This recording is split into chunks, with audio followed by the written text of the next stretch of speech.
দেখ এদিকে পোজ দিবি তো পোজ দে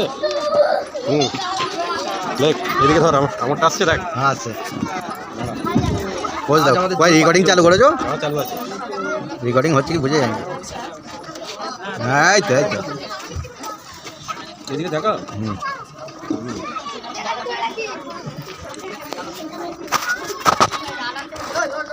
হ্যালো গাইস আবার চলে এসেছি আপনাদের কাছে মটন বিরিয়ানির রেসিপি নিয়ে এসেছি মটন বিরিয়ানি দেখুন আজকে আমরা মটন বিরিয়ানি তৈরি করছি তো আপনাদের দেখাবো দেখতে পাচ্ছেন এখানে বিরিয়ানি অলরেডি তৈরি হয়ে গেছে তো আপনাদের আমি এখানে খেয়ে দেখাবো তো বিরিয়ানি দুর্দান্ত হয়েছে এখানে আমরা 4 ভাই মিলে এখানে বিরিয়ানি খাচ্ছি দেখুন খুবই দুর্দান্ত হয়েছে আর দারুণ টেস্টফুল হয়েছে তো আসুন আমিও খেয়ে আপনাদের দেখাবো আশা করি অবশ্যই ভালো লাগে দেখুন মাংসগুলো দারুণ কালার হয়েছে আর দারুণ খুশবু টেস্ট লাগছে মাশাআল্লাহ ভেরি নাইস একদম টেস্টফুল লাগছে খেতে দারুণ স্বাদ হয়েছে একদম ভেরি নাইস মাশাআল্লাহ খুব সুন্দর লাগছে আর খুব দারুণ হয়েছে খুবই ভালো লাগছে দেখুন এই যে এখানে বিরিয়ানি দেখতে পাচ্ছেন কালারটা দেখুন খুবই দারুণ হয়েছে আর খুবই ভালো লাগছে তো ভিডিওটা পুরোটা দেখবেন স্কিপ করে টেনে দেখবেন না রিকোয়েস্ট তো ভালো লাগলে অবশ্যই একটা কমেন্ট লাইক শেয়ার করে দেবেন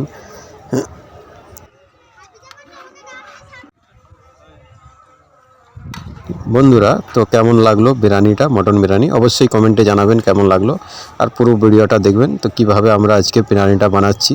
তো আপনারা দেখতে থাকুন আপনাদের দেখাবো দেখুন আগে দেখাচ্ছি দেখুন বিরিয়ানিটা একদম এইমাত্র গরম তৈরি করা হয়েছে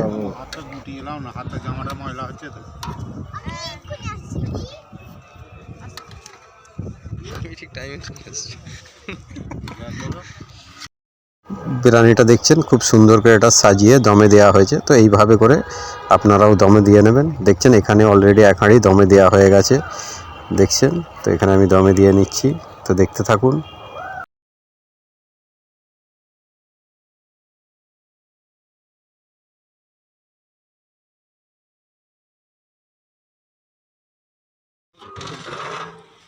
মাংসের কালারটা দেখছেন দুর্দান্ত হয়েছে আর মাংসটা দেখুন খুব সুন্দর করে এটা রান্না হয়ে গেছে আর দারুণ লাগছে তো অবশ্যই কমেন্টে জানাবেন কেমন লাগলো আপনাদের ঘরে আশা করি অবশ্যই ভালো লাগবে দেখুন মাংসের কালারটা কত সুন্দর হয়েছে খুবই সুন্দর দারুণ দুর্দান্ত হয়েছে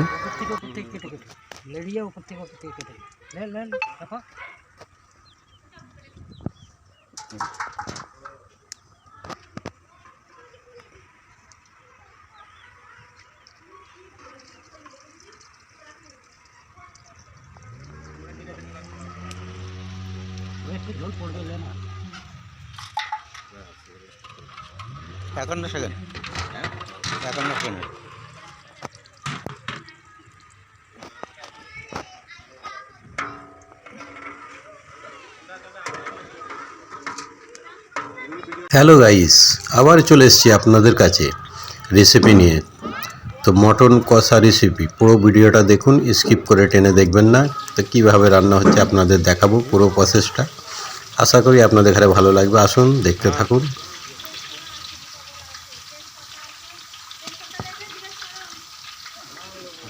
তেজপাতা না তুই দেখ না বাবা আমি বলছি পেঁয়াজটা এইভাবে সুন্দর করে লাল করে মশলাটা বাইনে নেবে তো আসুন এবারে আমি পেঁয়াজের মধ্যে মটনটা আমি দিয়ে দেবো এই যে মটনটা এখানে ঢেলে দিলাম তেলের ওপরে দিয়ে এইভাবে নাড়াচাড়া করে করতে হবে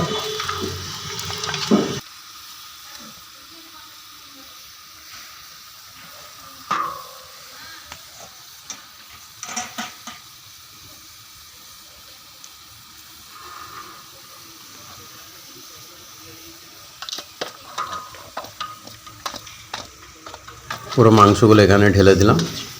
তো যেহেতু এতে হাতা দিয়ে একটু নাড়তে কষ্টই লাগে কিন্তু রান্নার কিন্তু টেস্টটা দারুণ হয় তার সাথে এখানে আলু যাবে আলু দেয়া হবে দেখছো রান্নাটা এখন প্রসেসটা দেখাচ্ছি তো আপনারাও এইভাবে করবেন ভালো লাগবে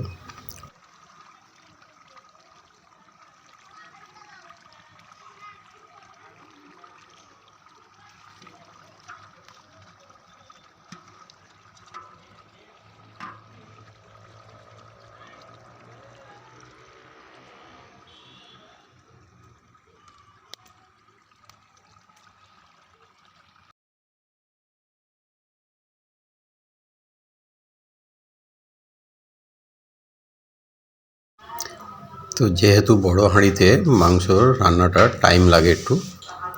একটু টাইম লাগে দেখতে পাচ্ছেন। তো তার আগে আমি দেখাবো, এখানে আলুগুলোকে ফ্রাই করে নিচ্ছি, দেখুন একদম লাল করে এগুলো ফ্রাই করে নিচ্ছি। তো মটনের সাথে আলুগুলো মিক্স করা হবে, তো দেখাবো আপনাদের, আসুন দেখতে থাকুন। দেখছেন অলরেডি এখানে চলছে।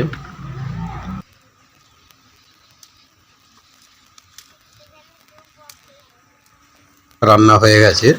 তা দেখুন কালারটা দেখুন, দারুণ, খুব সুন্দর খুশবু বেরোচ্ছে, মাশাআল্লাহ খুব সুন্দর দেখতে পাচ্ছেন। কালারটা দেখছেন, দারুণ খুশবু বেরোচ্ছে রান্নাটা। তো আপনারাও এইভাবে বানাবেন, আশা করি খুবই ভালো লাগবে। দেখতে পাচ্ছেন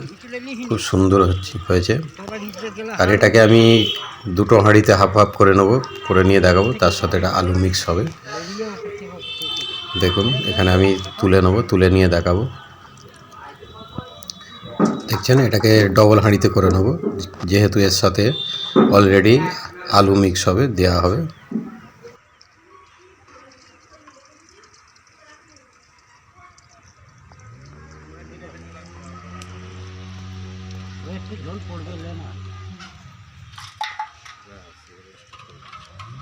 একান্ন সেকেন্ড, 51 সেকেন্ড।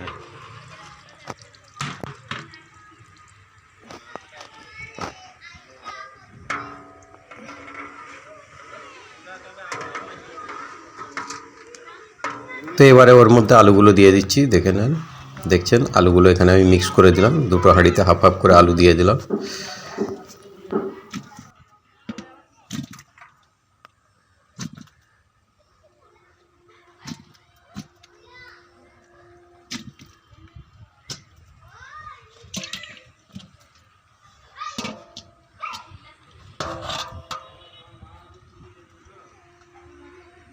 তো সাথে আছে এখানে নানপুরি তৈরি হচ্ছে, তার সাথে এখানে নানপুরি আছে,